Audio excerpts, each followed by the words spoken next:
journal, l'édition 2018 de la fête de la Noël a été célébrée par les enfants de l'église Pentecôte Temple Emmanuel du ministère du Réveil universel de la ville de Bondoukou. Avec Anis Ekwadio, nous revivrons les temps forts de cette célébration.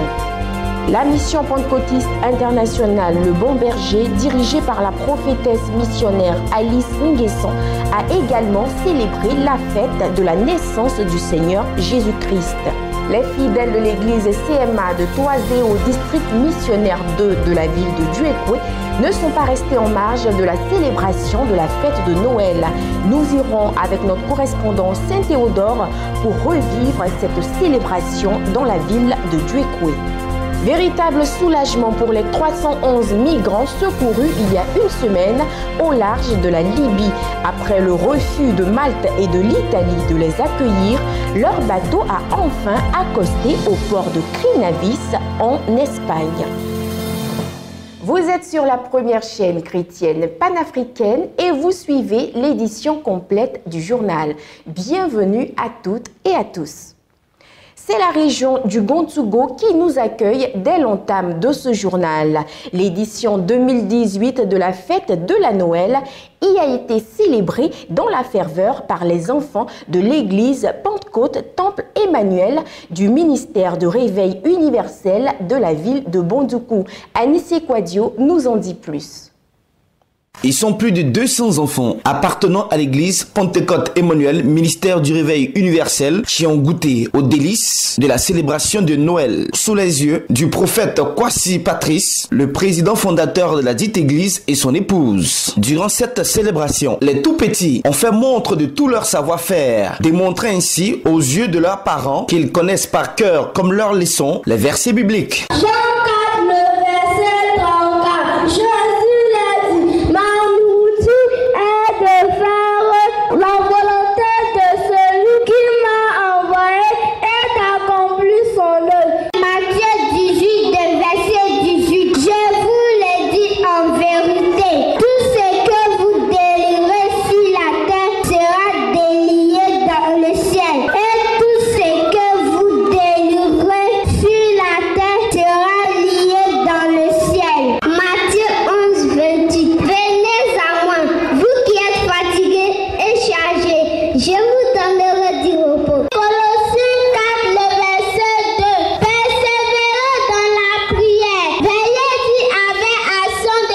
Pour le prophète Kwasi Patrice et son épouse, il faut former les leaders de demain à partir de l'éducation biblique. Nous amenons les enfants à être responsables déjà, à les amener à être des grands de demain, des leaders de demain. Donc il fallait qu'ils s'expriment devant tout le monde, commencer à avoir ce caractère-là de leader en eux. Nous sommes en train d'enseigner aux enfants comment marcher avec le Christ et qu'est-ce qu'il faut connaître. Et je crois que les enfants sont bien outillés pour cela. Nous disons aux enfants de continuer comme ça avec des versets publics. Ça fait évoluer les enfants, ça instruit les enfants. Et nous disons vraiment joyeux Noël aux enfants. Que Dieu les bénisse. Amen.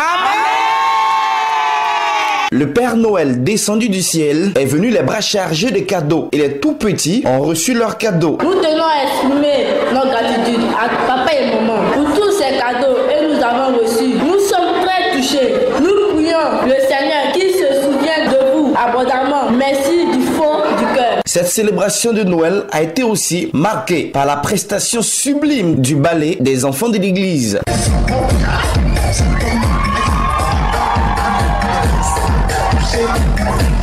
Concours de danse et partage d'un sublime repas dans la présence du Seigneur ont sanctionné cette fête qui fut belle et réussie, donnant ainsi l'occasion aux enfants de célébrer la naissance du petit Jésus dans l'allégresse.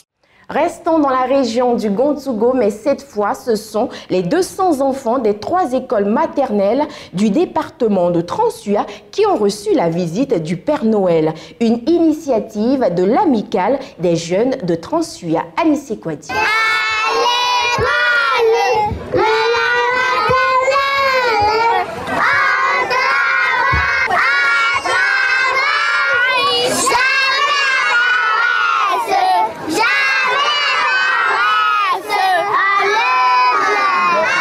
Ce sont là les chants des tout petits des 3 écoles maternelles de Transua qui ont célébré Noël grâce à l'amicale des jeunes de Transua à Gétra. Ce sont de nombreux enfants qui ont chanté et dansé pour marquer la naissance de l'enfant Jésus.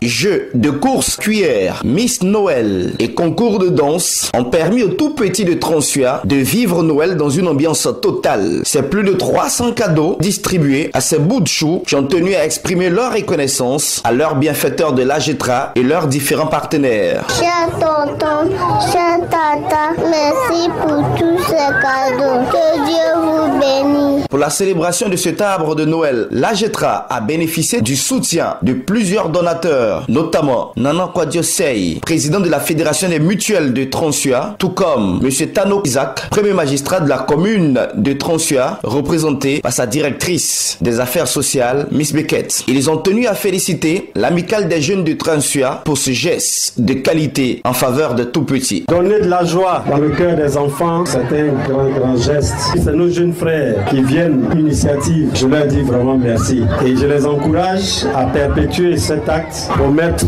de la joie au cœur de nos tout petits. Il y a du bonheur à recevoir, mais il y a plus de bonheur et de joie à donner. Cet acte que vous posez aujourd'hui, monsieur le maire voudrait vous remercier pour cela, parce que cet acte est grand. Il y a des enfants dans Transua qui n'auraient pas eu l'occasion d'avoir un cadeau en cette période de fête. Et vous avez permis que cela puisse être possible. Kosono Kofi Aubin est le président de l'amicale des jeunes de Transua. Il a tenu au nom de tous ses camarades à donner les raisons qui motivent à la tenue de cet arbre de Noël. Permettre aux enfants de Transua de vivre aussi la joie, la magie de la Noël. Nous, ça nous va chaud au cœur. On s'est dit qu'il ne fallait pas accepter de voir l'enfant souffrir. Avec nos sponsors, nous avons décidé de venir ici faire vivre aussi la joie de Noël. La naissance du petit Jésus à Transua a été célébrée avec ferveur et passion par les tout petits. Rendez-vous est pris pour l'année prochaine.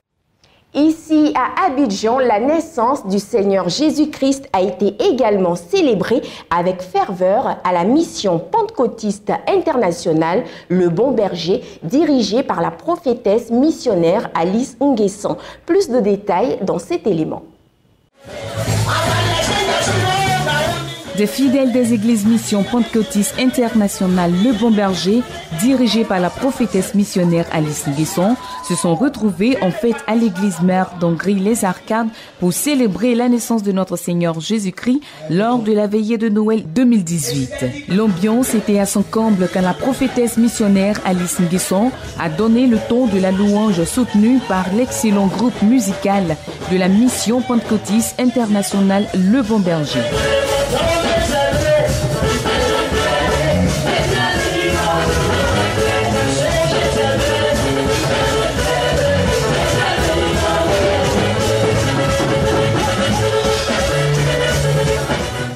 Après la louange, la servante de Dieu a fait le récit de la venue de Jésus-Christ, sauveur de l'humanité. Toi à qui une grâce a été faite. À Marie, toi à qui une grâce a été faite. Ça veut dire avant même que l'un n'arrive vers Marie, Dieu l'avait déjà programmé. Et voici, tu deviendras enceinte, et tu enfanteras un fils, et tu lui donneras le nom de Jésus. Quand Dieu te donne une parole, il est précis. Il dit à Marie, tu tomberas enceinte, tu vas avoir un garçon, un fils, n'a pas une fille. La grâce que Dieu sur toi, qui t'a donné, si c'est Jésus, dis à Jésus, comment je dois tirer cette grâce? Ce que vous devez retenir dans ce passage, c'est que Dieu a fait un programme bien défini. Aujourd'hui, il y a des gens qui continuent d'adorer les autres. Dieu a fait le plan pour que son fils vienne, pour venir pour te délivrer, pour te sauver, pour te nettoyer. Aujourd'hui, on parle de sa naissance. Pourquoi? Parce qu'il est né.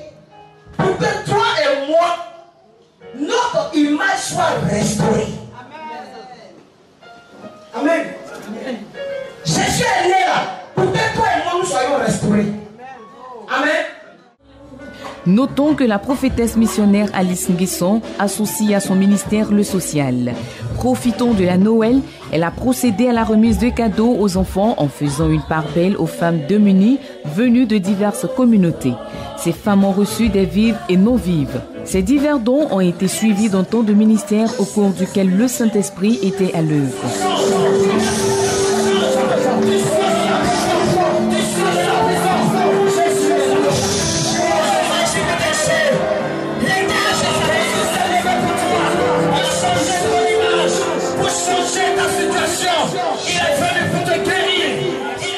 Un temps de témoignage des bienfaits de Dieu dans la vie de son peuple était à l'ordre du jour. La Noël a un caractère hautement spirituel à la mission pentecôtiste internationale Le Bon Berger.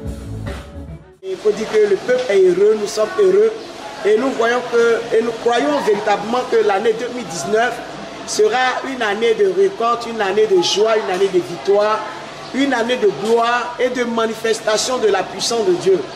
Et c'est pour cela que nous lançons un appel à tous ceux qui n'ont pas encore donné leur vie à Jésus-Christ. qu'à partir de cette Noël, que l'histoire de quelqu'un change, la vie de quelqu'un change, la destinée de quelqu'un change, et que Dieu bénisse la vie de quelqu'un. Et nous avons profité aussi de cette Noël pour faire des dons, parce que nous avons une ONG où nous aidons aussi les orphelins, les veuves, et nous avons profité de ce moment, de cette célébration, pour pouvoir faire des dons, et que Dieu bénisse tout le peuple, tous les Ivoiriens, et que la grâce de Dieu repose sur notre pays, notre nation, la Côte d'Ivoire. Shalom.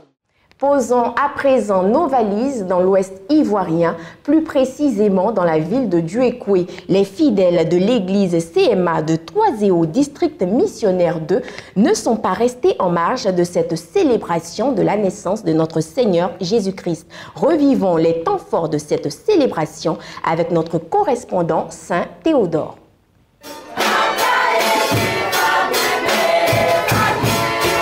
Les chrétiens de l'église CMA de Toiséo dans le district missionnaire de Duékoué, dans l'ouest de la Côte d'Ivoire, ont commémoré la naissance de Jésus-Christ. En effet, venus des différents villages et campements, les fidèles chrétiens se sont retrouvés dans la chapelle de Toiséo pour célébrer la naissance de Jésus-Christ. Pour les chrétiens, Jésus-Christ est le Fils de Dieu. Il est venu sur terre pour expliquer aux hommes ce que Dieu leur dit de faire pour les rendre heureux et mieux vivre. Selon Kofi Kwadio Barthélemy, secrétaire général de l'église CMA de Toiséo, la commémoration de la naissance de Jésus-Christ est pour eux une occasion de rendre gloire à Dieu pour tout ce qu'il a fait durant l'année écoulée.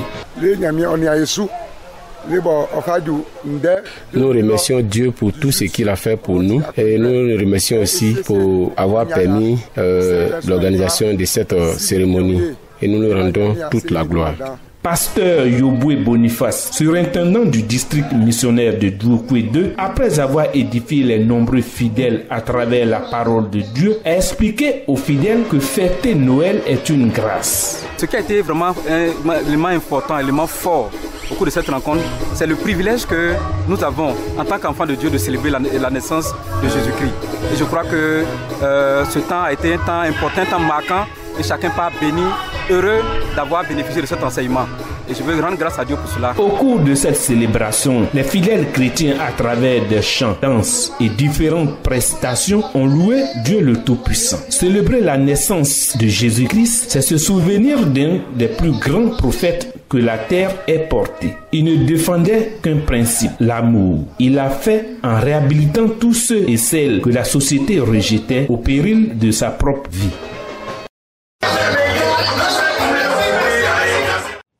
Cap à présent sur la ville d'Issia avec le ministère international de la Nouvelle Alliance qui poursuit sa tournée à l'intérieur du pays. Il a organisé une grande veillée de prière, de délivrance et de restauration placée sous le thème « Comment prendre possession de l'année 2019 ». Les enfants de Dieu de la ville d'Issia ont réservé un accueil des plus chaleureux au révérend prophète Abraham Prospérité, orateur principal de la grande veillée de prière organisée par le ministère international de la Nouvelle Alliance dont il est le fondateur. loin de l'Éternel, sous l'autorité du Saint-Esprit, a été un puissant canal de délivrance et de restauration des âmes enchaînées dans les liens.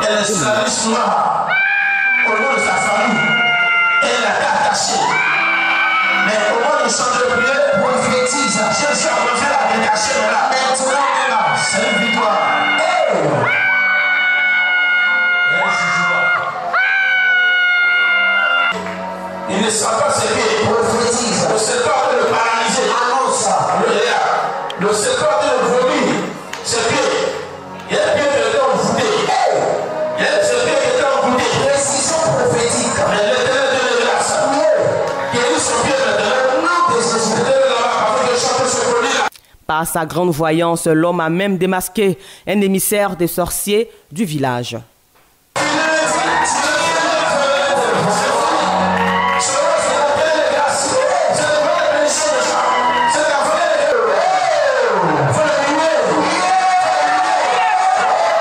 Les fidèles chrétiens délivrés des œuvres démoniaques au cours de ce programme de puissance et de restauration n'ont pas caché leur satisfaction en rendant grâce à l'Éternel des armées. Je rends gloire à Dieu parce que Dieu s'est vraiment manifesté à travers la prière, les révélations précises. Nous avons reçu notre délivrance. Monsieur, j'ai fait tout. J'ai voyagé partout. Mais après cette prière, Dieu merci que je peux actuellement faire des mouvements. Je suis dans la joie même. Je suis dans la joie. En tout cas, Dieu l'utilise fortement. Voilà. J'ai décidé de l'inviter ici. Et lorsqu'il est arrivé, il faut dire qu'il y a eu beaucoup de miracles, les vies sont ressuscitées. Donc vraiment, ça m'a vraiment donné la joie. Après la ville d'Issia, le révérend prophète Abraham Prospérité est attendu à Abidjan les 28 et 31 décembre prochains, respectivement pour une grande veillée et un temps de percée spirituelle.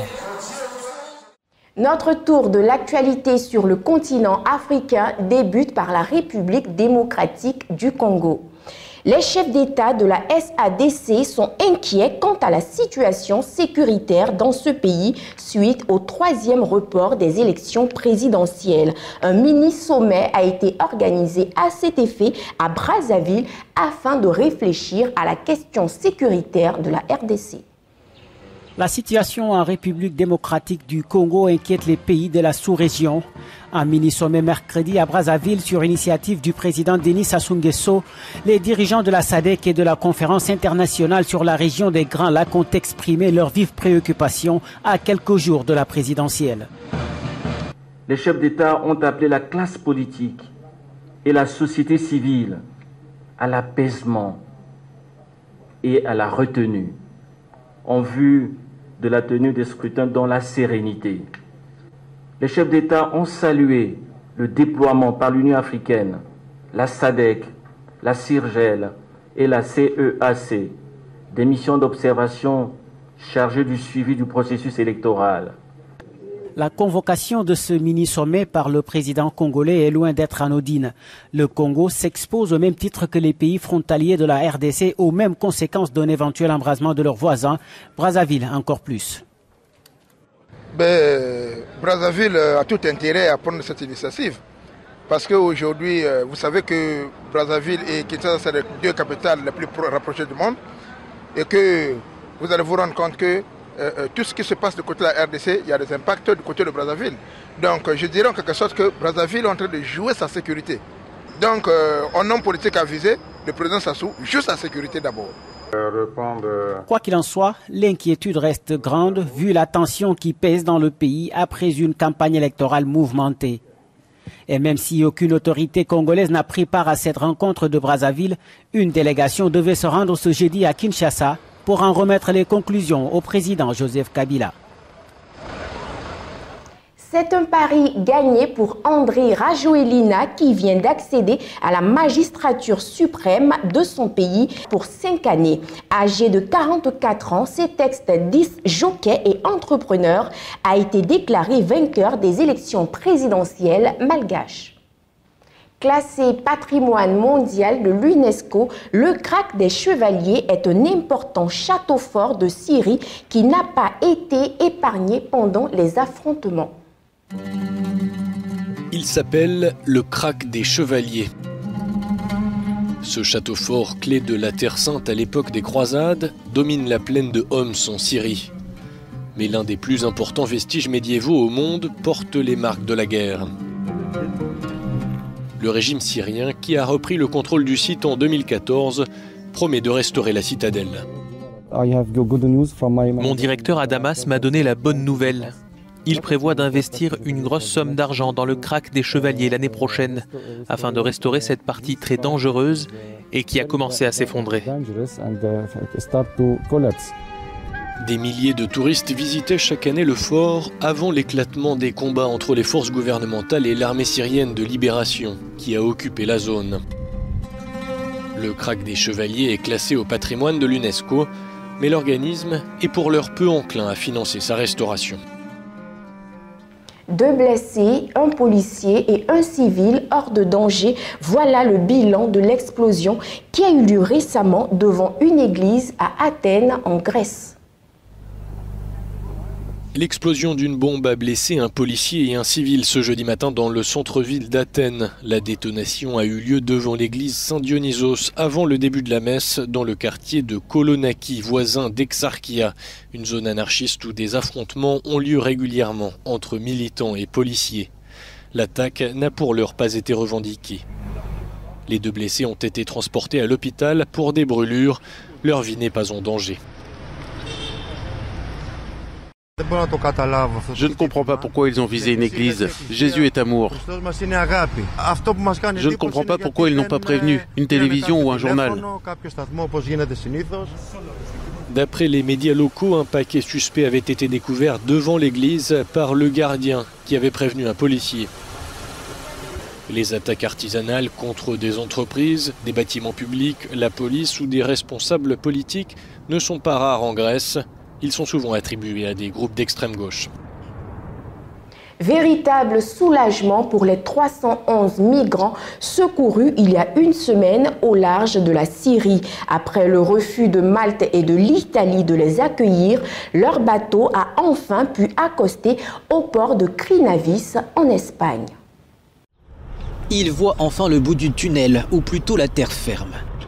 Il est 8h30 quand le bateau de l'ONG espagnole Open Arms arrive ce vendredi dans la baie de Gibraltar. À son bord, les 311 migrants secourus il y a une semaine au large de la Libye. Une fois débarqués, ces migrants, originaires notamment de Somalie, du Nigeria ou du Mali, vont être accueillis par la Croix-Rouge, qui leur fournira vêtements, nourriture et assistance médicale. La police procédera ensuite à leur identification afin de les diriger vers des lieux d'accueil. Mission accomplie pour l'organisation après un voyage rallongé. Refusé d'accoster par Malte et l'Italie, le bateau avait dû alors se tourner vers l'Espagne. Ce n'est pas la première fois que le pays intervient en faveur des migrants. En juin dernier, le Premier ministre espagnol Pedro Sánchez avait déjà frappé un grand coup en accueillant le navire humanitaire Aquarius, refusé cette fois-ci par Malte et l'Italie.